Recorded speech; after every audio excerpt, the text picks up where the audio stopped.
Ladies and gentlemen, hello! It is October. You know, yeah, make sure you like, comment, subscribe, turn on post notification bell. You know when I'm posting. Follow me on X, Instagram, TikTok, and become a member of the Reddit. Also in the description below. We are doing something different today. I am reacting to Nostalgia is Destroying WWE Forever by Wrestling Revival. Yeah, you know.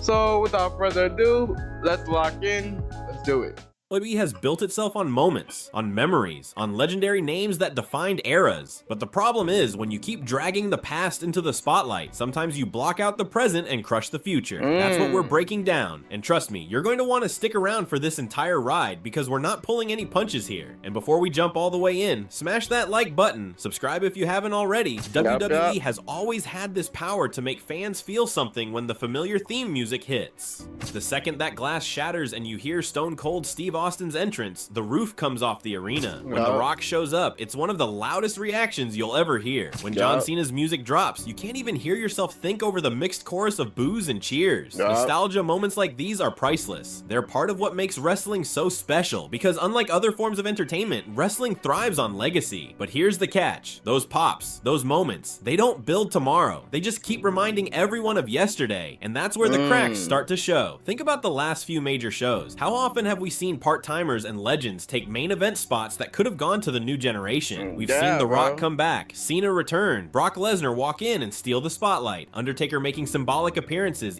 Shit, y'all remember Rock was about to face Roman? What? Like, are you kidding me? Even when his in-ring career should have stayed done. And yes, the crowd loses their minds every single time, but when it's over, who really benefits? The guy who already had his Hall of Fame career cemented, or the younger talent who needed that big push? Fans have been vocal on social media, saying over and over that WWE is stuck in a loop where the old guard keeps overshadowing the present. The loudest voices in arenas prove it too. People chant for Punk, for Rock, for Cena, even when the actual storyline in the ring is about somebody else. That's not just nostalgia working, that's nostalgia suffocating. And you can't even blame the fans because WWE has trained them to think that way. Every time the company panics about low ratings or a flat storyline, they reach into the nostalgia bag. Legends return, music They reach into that rock bag. hits, crowds go crazy, merchandise sales spike. It works in the short term, but then what? The next week, the new talent looks like an afterthought. The long-term storylines feel weaker, and fans are left waiting for the next legend cameo. That's not sustainable. That's like trying to live on candy instead of a full meal. It feels good for a moment, but it starves the body in the long run. Now, don't get it twisted. Nostalgia can still be powerful when it's used right. When Triple H brought back War Games at Survivor Series, that was nostalgia reimagined to elevate the current roster. When legends endorse new talent, like when Cena raised Cody Rhodes' hand, that's nostalgia passing the torch. But when it turns into a crutch, when the show revolves around stars who don't even wrestle regularly anymore, it's not just holding WWE back, it's actively hurting the new— I just want to say this video, stop targeting John Cena. You know, last year, Cena don't count. generation's credibility. And the fans notice. Every week on Twitter, Instagram, Reddit, you see debates about how the company is wasting the prime years of guys like Gunther, Sami Zayn, Damian Priest, LA Knight, and others just to bring back a Rock cameo or a Cena promo. That frustration is real, and it's only growing. Take WrestleMania, the biggest stage of them all. This is supposed to be where new legends are born, where careers are defined. Yet year after year, part of the card is built around who from the past can be brought back to draw a headline. Fans go in hyped for the spectacle. But afterward, the conversation isn't about the rising stars who tore it up in the ring. It's about the nostalgia moment. That WrestleMania 40, right? That WrestleMania 40. Oh, don't get me started. Don't get me started. Oh my gosh. Hold on, guys. Lock in. Hey. I think I'm WrestleMania 40. But Undertaker, The Rock, John Cena. Oh yeah, that was fire. That was fire. Oh man.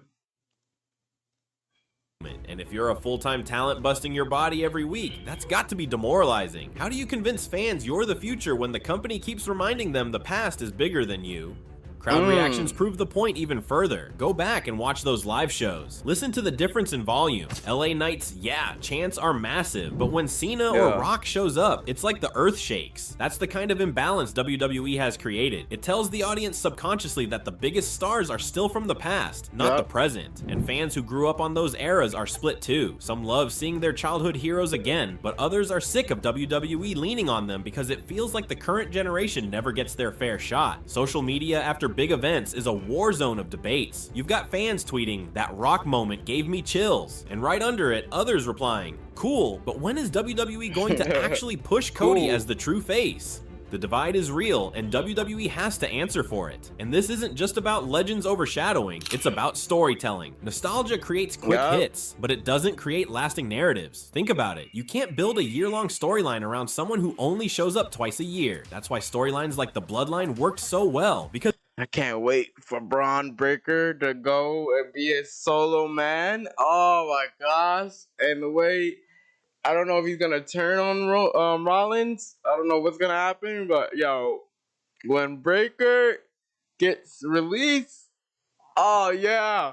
Dog's about to be barking, baby. Yeah. Because it was consistent week after week, year after year, with characters evolving in real time. Compare that to Rock's return, where he pops in, cuts a promo, maybe does a match, and then disappears again. What do you build from that? You can't. It's just a high spot in history, not a foundation for the future. And here's the dramatic part. WWE isn't just competing with its past. It's competing with the audience's memory of how good that past felt. When fans watch The Rock now, they remember Attitude Era Rock. When they see Cena, they remember peak Super Cena, not the older version who drops in for cameos. Now when we see The Rock, we think of bald fraud.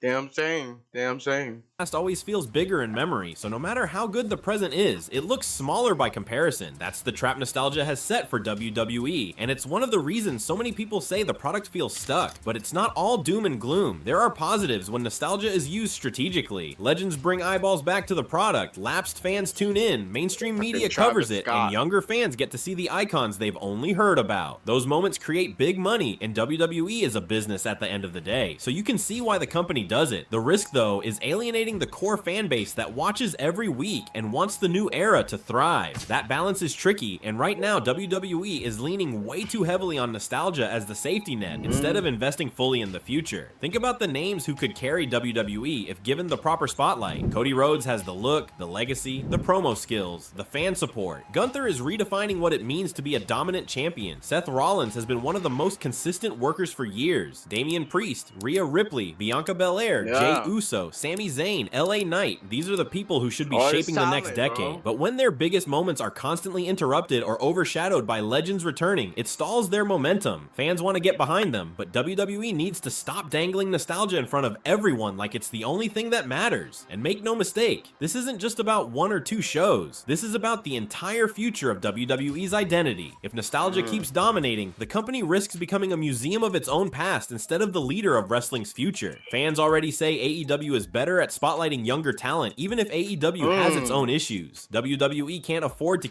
And do y'all think AEW is better at finding talent? Because I don't watch AEW, but I do like tap in here and there, so I do know a little bit of what's happening.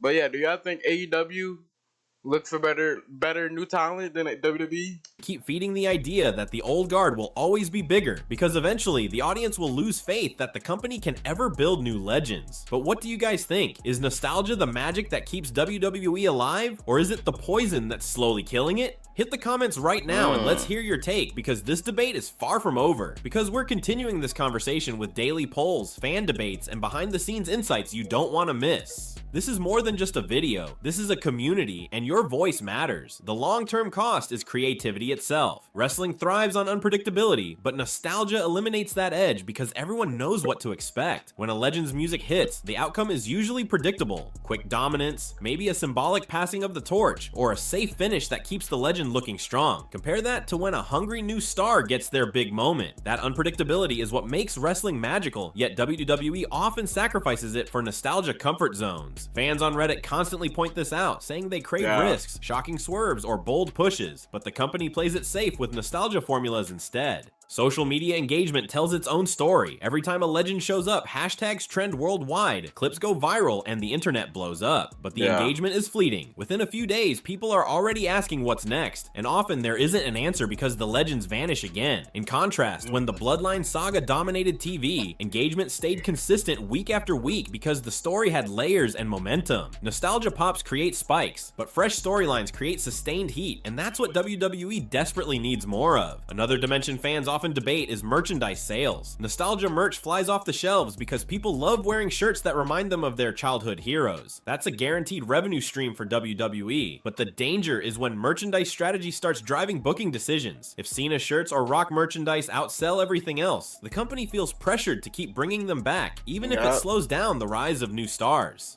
Fans on forums have even said it feels like WWE cares more about quick cash grabs than the health of the product long term. That's where nostalgia becomes a business trap, locking the company into short-term thinking at the expense of future sustainability. So, if you want the truth straight, nostalgia is one of the biggest double-edged swords in WWE today. It brings the biggest pops, the loudest reactions, and the most goosebumps, but it also blocks the path for the stars of tomorrow. WWE has to figure out how to balance celebrating its past while building its future, or else the cycle never ends. The choice is theirs, but the clock is ticking and the fans are watching closely. Hit that subscribe button, drop a like if you felt this breakdown, and share this with your wrestling friends because this conversation needs to be heard. Nostalgia might be sweet, but if WWE doesn't change course, it could be the very thing that ends up killing the magic forever. Yo, it was a great video. Make sure y'all tap in with Wrestling Revival. I like this. And yeah, it was a great video. Yo, how do y'all feel though? How do y'all feel about that? Do y'all think nostalgia be taking over like wrestling? Because I don't mind a Brock appearance, a Cena appearance, a Rock appearance. I don't mind it. It's just like, you see what happened with the Rock? Motherfucker showed up, popped in for a quick cash grab, disappeared. Has Cena turn heel for what? Like what? See what they did with Brock, brought Brock back and quick cash grab for WrestlePalooza. Excuse me. And fucking squash match. Hey, paycheck, here you go. Like for what? We didn't need that. We didn't need that. Or at least you could have, if Brock did come back, put in a fucking decent match. You know what I mean? But yeah, how do y'all feel? Do y'all think that nostalgia do be taking over? And yeah, let me know. Do you rather see like your normal regular superstars there? Normal superstars like Rhea, Damian, Drew, Sammy, shit, even Roman Reigns sometimes pop up like that. So I wouldn't call Roman nostalgia just yet, but yeah, even Roman Reigns pop up. Like, utilize the people that's on your roster. You know what I mean? You got all these things happening, all these PLEs. Utilize your people, like especially SmackDown. We're not trying to see the same repeats. You know what I mean? Raw main event damn near be the fucking same every fucking week or every other week. Like, utilize all your people. Like, yeah. You see what they did with R-Truth, right? Like, brought him back. What? Where is he? What he been doing? Like, utilize your people, bro. But yeah, I hope that you like, this new reaction, the thing that I'm doing. Make sure you like, comment, subscribe, turn on the notification bell so you know when I'm posting. Follow me on X, Instagram, TikTok, and become a member of the Reddit. Always in the description below. And yeah, I'll see ya in the next video. Peace.